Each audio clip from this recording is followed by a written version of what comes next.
अब हमारे पास इसके पार्ट 2 में हम स्ट्रिंग को स्टार्ट कर रहे थे। अब हम स्ट्रिंग के कुछ बिल्डिंग फंक्शंस को पढ़ते हैं कि हमारे पास स्ट्रिंग्स के अंदर कुछ बिल्डिंग फंक्शंस भी होते हैं, ठीक है, जिन्हें हम अपने काम, जो ये फंक्शंस मतलब हमें क्या देते हैं कि हम अपने टेक्स्ट के साथ इजीली कोई भी चीज़ को परफॉर्म कर सकते हैं। अगर मैंने लेंथ निकालनी हो तो मुझे इतना लंबा लेंथ के फंक्शन को कॉल नहीं करना पड़ेगा, यानी मैं उसकी इतनी लंबी सी कोडिंग नहीं करूँगी। मैं सिर्फ पाइथन का बिल्डिंग फंक्शन len का यूज़ करूँगी और मैं किसी भी वर्ड की लेंथ को निकाल लूँगी। इसके अलावा और भी बहुत ज़्यादा फंक्शंस होते हैं जो हम एक एक करके देखते हैं। सबसे पहला फंक्शन है मेरे पास लेंथ का, कि अगर मैंने return the total number of characters inside a string, अगर मैंने देखना हो उस स्ट्रिंग में उसकी लेंथ कितनी है, उसके कितने कैरेक्टर्स हैं, तो मैं लेंथ का फंक्शन कॉल करूँगी। यानी सिंपली मैंने एक टेक्स्ट नाम का वेरिएबल बनाया, उसमें मैंने अपनी स्ट्रिंग को पास करवा दिया।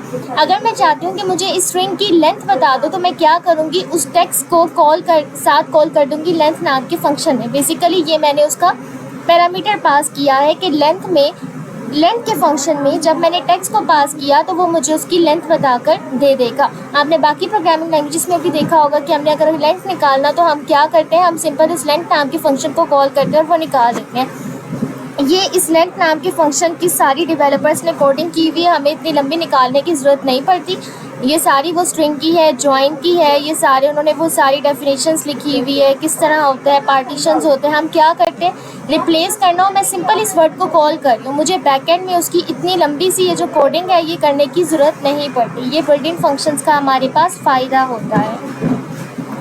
लेंथ के फंक्शन की समझ आ गई। अगर जैसे मैंने एक सेंटेंस लिया पाइथन प्रोग्रामिंग, इस सारे की मैंने लेंथ निकालनी हो तो मैंने क्या किया, इस वेरिएबल में जिसमें मैंने लिखा था लेंथ नाम का फंक्शन करूँगी तो वो मुझे दे देगा।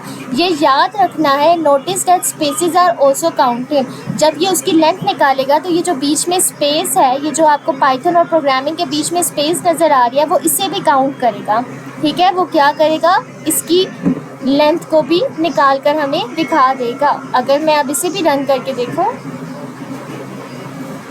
ये देखो उसने मुझे उसकी लेंथ जो है वो 18 निकाल के दे दी, उसने स्पेसेस को भी काउंट किया है। समझ आ गई आप लोगों को। एंड स्विट, ये वाला फंक्शन हमारे पास क्या कब यूज़ होता है, check whether a string ends with a specific word और कैरेक्टर। अगर मैंने चेक करना हो कि कोई स्ट्रिंग है, क्या वो किसी स्पेसिफिक वर्ड के एंड पर उसी वर्ड से एंड हो रही है या नहीं हो रही, ये फंक्शन जो है वो मुझे आंसर किस में देता है, या ट्रू में देगा या फॉल्स में देगा।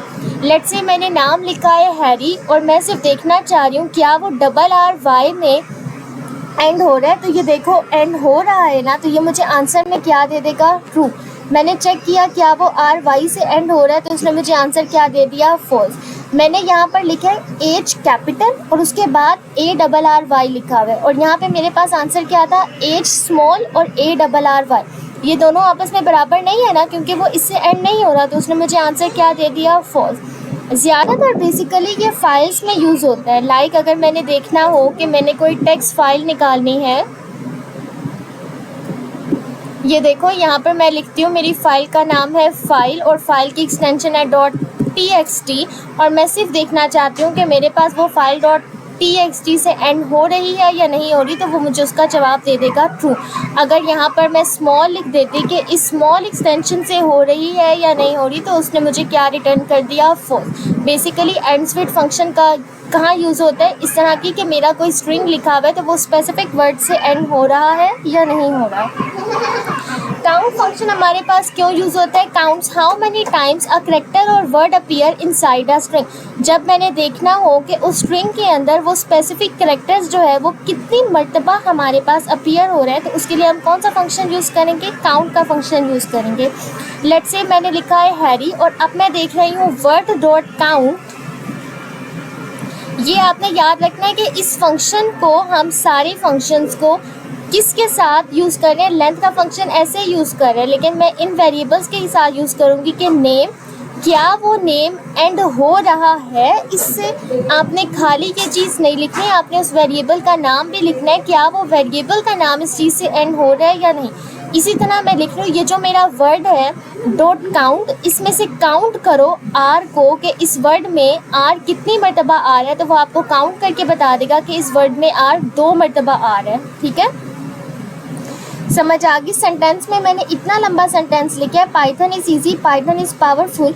अब मैं कह रही हूँ तुम बताओ कि इस सेंटेंस डॉट काउंट, इस पूरे सेंटेंस में से काउंट करो कि ये वर्ड जो पाइथन है ये पूरा का पूरा कितनी मरतबा आया है। तो वो काउंट करके बता देगा पाइथन 2 मरतबा आया है, 1 और 2। हम इसे रन करके देख लेते हैं एक बार।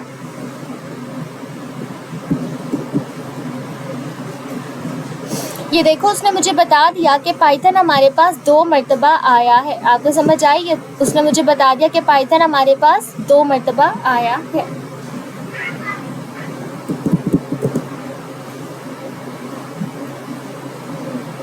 कैपिटलाइज का फंक्शन कब यूज़ होता है? जब मैंने अपने फर्स्ट लेटर को कैपिटल करना हो। लेट से मैंने लिखा पाइथन प्रोग्रामिंग, तो वो आपके टेक्स्ट में एक टेक्स्ट नाम का वेरिएबल है, उसमें मैंने लिखा पाइथन प्रोग्रामिंग। यहाँ सिर्फ मैं अपने ओरिजिनल टेक्स्ट को प्रिंट करवा रही हूँ।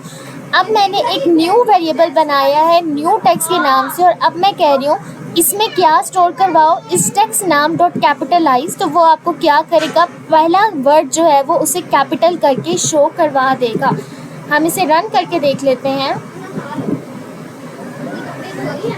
तो ये देखो उसने मुझे पहला वर्ड जो है आपके सेंटेंस का पहला वर्ड पी जो है वो उसने कैपिटल करके मुझे दिखा दिया। तो कैपिटलाइज बेसिकली आपके लाइन का स्ट्रिंग का पहला वर्ड जो होता है वो कैपिटल करके दिखा देते हैं।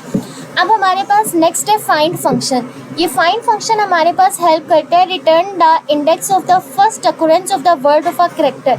कि अगर मैंने बताना हो कि मैं फाइंड के अंदर कोई वर्ड लिख रही हूँ और आपकी की पूरी स्ट्रिंग में पहली मर्तबा वो वर्ड कहाँ पर आया है, तो ये उसका इंडेक्स हमें बताता है। लेट्स से मैंने टेक्स्ट नाम के वेरिएबल के अंदर हैरी दिया और मैं कह रही हूँ प्रिंट इस टेक्स्ट के अंदर फाइंड करो डबल आर पहली मर्तबा कहाँ पर आया। तो डबल आर ये लिखा हुआ है ना, तो काउंट करो 1 2 3। तो वो आपको आउटपुट में इसे 2 पे उसने बता दिया है 0 1 2। यस हाँ, उसने 0 1 2 क्योंकि हमारे पास इंडेक्स क्या बनता है 2, उसने वहाँ पे मुझे आउटपुट में क्या दे दिया 2। उसकी फर्स्ट अकुरेंस कहाँ पर हुई थी, यहाँ पर हुई थी ना 0 1 2, तो उसने मुझे वहाँ पर ये प्रिंट करवा कर दे दिया है। रिप्लेस का फंक्शन ये होता है कि आप पहले वाले वर्ड को किसी और अनदर वर्ड से अगर आप रिप्लेस करना हो, सिंटेक्स क्या है कि आप रिप्लेस का यूज़ करके और अपने पहले वेरिएबल का नाम लिखो। वेरिएबल कह रही हूँ कोई भी टेक्स्ट से आपने रिप्लेस करना हो, साथ न्यू वैल्यू लिखो।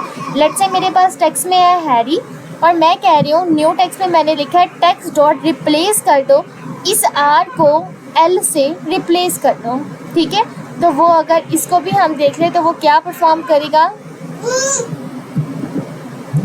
उसने क्या किया, प्रिंट करवा दो। ये जो आपके पास टेक्स्ट था ऊपर हमने टेक्स्ट को प्रिंट नहीं करवाया, इस टेक्स्ट में जो भी आर है उस आर को रिप्लेस कर दो एल से। तो अब जब मेरे पास न्यू टेक्स्ट प्रिंट हुआ, वो जब आर एल से रिप्लेस हुआ तो मेरे पास क्या बन गया, हेले, HALLY, हेले बन गया। रिप्लेस का फंक्शन समझ आ गई कैसे यूज़ होता है। जैसे सेंटेंस है मेरे पास आई लाइक पाइथन और मैं कह रही हूँ इस सेंटेंस में से रिप्लेस करो, पाइथन की जगह जावा को लिख दो, तो अब मेरे पास आउटपुट क्या आ जाएगी, आई लाइक जावा। आगे सिर्फ प्रैक्टिस सेट है कि लाइक मैंने मैसेज लिखा है वेलकम टू पाइथन, मैंने अपने ओरिजिनल मैसेज को प्रिंट करवा दिया। इसकी लेंथ निकालनी होगी तो मैंने लेंथ के फंक्शन को कॉल कर लिया। मैं देखना चाहती हूँ मेरा वो जो वर्ड है क्या वो पाइथन से एंड हो रहा है या नहीं, तो मैंने मैसेज डॉट एंड विड्स पाइथन कर दिया। अगर मैं देखना चाहती हूँ कि मेरे पास ओ कितनी मरतबा आ रहा है तो मैं कौन सा फंक्शन यूज़ करूँगी, मैसेज डॉट काउंट का यूज़ कर लिया। कैपिटलाइज करना हो तो मैंने मैसेज डॉट कैपिटलाइज का यूज़ कर लिया। अगर मैंने किसी स्ट्रिंग को फाइंड करना हो तो मैसेज डॉट फाइंड का यूज़ कर लिया। और रिप्लेस करना हो तो मैं रिप्लेस के फंक्शंस को यूज़ कर लूँगी। आई होप सो कि आपको स्ट्रिंग के सारे लेफ्ट के फंक्शंस का यूज़ समझ आ गई होगी कि अगर मेरे पास स्ट्रिंग में बिल्ट इन फंक्शंस हो वो कितने होते हैं और कितना यूज़ होते हैं। बेसिकली आपके सारे बिल्ट इन फंक्शंस यही हैं।